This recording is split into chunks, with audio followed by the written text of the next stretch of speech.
ভিনদেশের সীমান্তে বিশেষভাবে সক্ষম যুবকের বাস্তব জীবনের কাহিনী যেন সলমান খানের বজরঙ্গি ভাইজানের সিনেমার গল্প। ভারত বাংলাদেশ সীমান্তে তারালি হাকিমপুর এলাকায় ঘোরাঘুরি করছিল বিশেষভাবে সক্ষম এক যুবক। ওই যুবকের নাম মমিনুর রহমান, বাড়ি বাংলাদেশের সাতক্ষীরা জেলার আশাশুনি পাইথালি গ্রামে। জানা গিয়েছে 2017 সালে তার বয়স যখন 12, সে অজান্তে বাংলাদেশ সীমান্তের কাঁটাতার পেরিয়ে ভারতে ঢুকে পড়ে।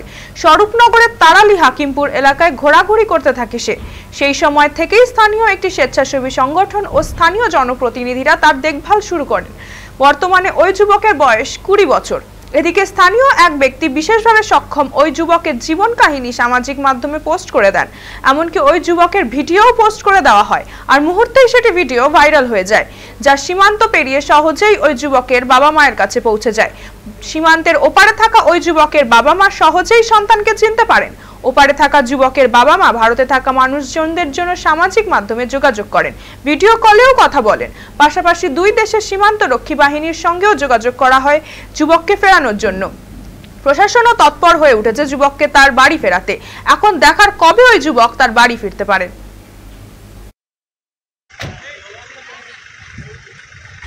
জোরে বলো,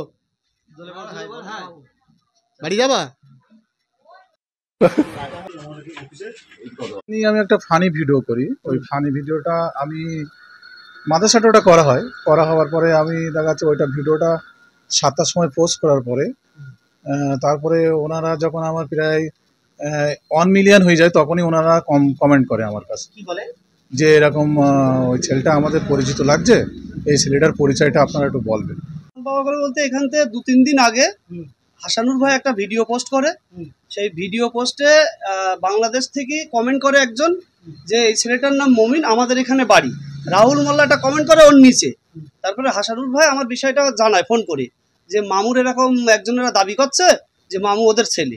তখন আমি ওই কমেন্টের নিচে আমার হোয়াটসঅ্যাপ নাম্বারটা দিয়ে আমি ওদের সাথে যোগাযোগ করি। যোগাযোগ করার পরে আমি প্রথমে ইনকোয়ারিটা করি, যে ভাই আপনারা দাবি করছেন তো ছেলেটা আপনাদের, তো আপনাদের কাছে কি ডকুমেন্টস আছে যে এই ছেলেটাই আপনাদের হারানো ছেলে। তখন ওরা যে থানায় মিসিং ডায়েরি করেছিল 2017 সালে, সেই কপিটা আমার কাছে পাঠায়, ওর বার্থ সার্টিফিকেট আমার কাছে পাঠায়, আর যে সময় হারিয়ে গিয়েছিল সেই সময় ছবি আমার কাছে পাঠায়। পাঠানোর পরে ওইগুলো আমরা একসাথে করে মানে প্রমাণ পাই যে হ্যাঁ এই ছেলেটাই মমিন, যে এখান থেকে 8-9 বছর আগে হারিয়েছিল। তারপরে ওর মার সাথে আমি ভিডিও কলে কথা বললে ওর মাকে আমি যেই এর দেখাই, ওর মা তো কান্নাকাটি করে, এরও চোখে পানি এসে যায়। এখানে আমি জিজ্ঞাসা করি এটা কি তোর মা, তখন ও স্বীকারোক্তি যে হ্যাঁ এটা আমার মা।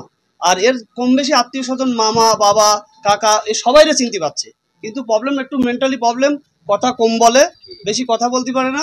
তবে ও শনাক্তকরণ হয়েছে।